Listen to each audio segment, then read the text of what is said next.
J'ai pas eu beaucoup de temps pour vous faire la voice note aujourd'hui, et pourtant il s'en est passé des choses.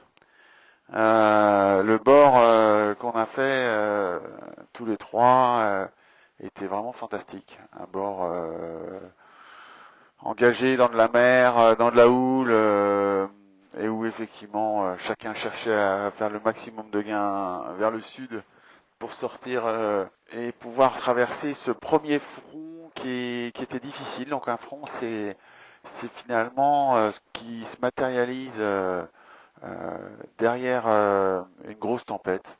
Et là, on était à la fin de ce genre d'activité. Il fallait le traverser. Et derrière, il y avait une chance de pouvoir repartir dans le sud et d'attraper les alizés. Et l'autre stratégie consistait à aller euh, chercher une autre tempête qui arrive et se positionner par rapport à elle et après pouvoir profiter des vents forts et des vents après qui nous emmèneront dans l'Alizé. Donc c'est deux stratégies différentes avec d'un côté Charles et François qui ont réussi à glisser un peu plus sud que moi et qui ont profité d'une belle accélération. Et nous qui avons décidé de partir dans l'ouest et dans le nord et où on est resté très longtemps sans vent. Et pas de vent, ça veut pas dire pas beaucoup d'efforts, ça veut dire au contraire manipuler des grosses voiles, des grandes voiles. Là, on met énormément d'énergie pour essayer de s'extraire des zones sans vent. C'est sans doute un des moments où on engage le plus d'énergie physique. Et puis après, dans sa tête, on fait un pari où en tous les cas on croit à une stratégie, il faut aller jusqu'au bout. Euh, c'est ce qui s'est passé aujourd'hui. Donc depuis le début, c'est un enchaînement de manœuvres plutôt sur des virements de bord et là de mise en place de grosses voiles comme un Geneker ou même des plus petites voiles comme une trinquette là. Et là-dessus, vous allez me dire, mais quand est-ce qu'il dort, quand est-ce qu'il mange? Eh ben, j'ai pas beaucoup mangé au début, puis après, je me suis bien rattrapé, j'ai réussi à bien reprendre un rythme, boire, manger. Et c'est dormir qui a été vraiment très compliqué. J'étais dans le siège de veille, dans mon cockpit sur Sodebo, c'est un peu comme un avion.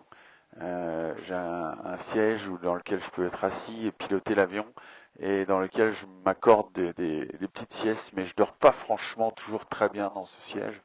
Et il n'y a que cette nuit, au bout de la troisième nuit, que j'ai vraiment pu m'offrir du répit allongé et profiter de l'accalmie qu'il y avait dans le bateau pour pouvoir enfin vraiment avoir un vrai sommeil récupérateur.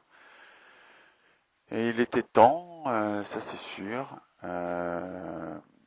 mais mais je vois pas trop comment j'aurais pu faire autrement de dormir vraiment avant. Voilà un peu les news de Sodebo dans cette route du Rhum 2022. Il y a sûrement des choses qui sont confuses. Je les livre telles que je les ai dans ma tête et telles que je les vis. Euh, Tout ça c'est mélangé avec la perversion de la compétition qui vous pousse dans vos retranchements et parfois dans la frustration. Et puis sinon, cet extrême plaisir d'être sur un bateau comme Sodebo et de naviguer à ce niveau-là, de cette vitesse-là, avec des si gros engins en solitaire, c'est complètement exceptionnel et je m'en rends compte quand même et je le vis pleinement. Et là, je suis vraiment, dans ces moments-là, je suis vraiment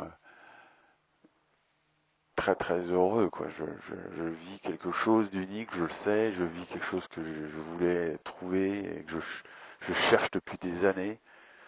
Maintenant, c'est pour aller vite contre d'autres et la compétition est forcément là. Et quand vous êtes troisième, un peu décroché comme on l'est là pour l'instant, c'est pas facile à vivre. Donc il y a cette dualité qui s'opère.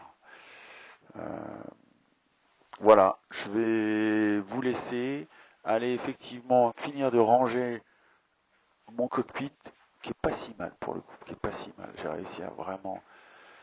Là, j'ai remis le foil, remonté le mât, changé de voile, euh, fait un check de la plateforme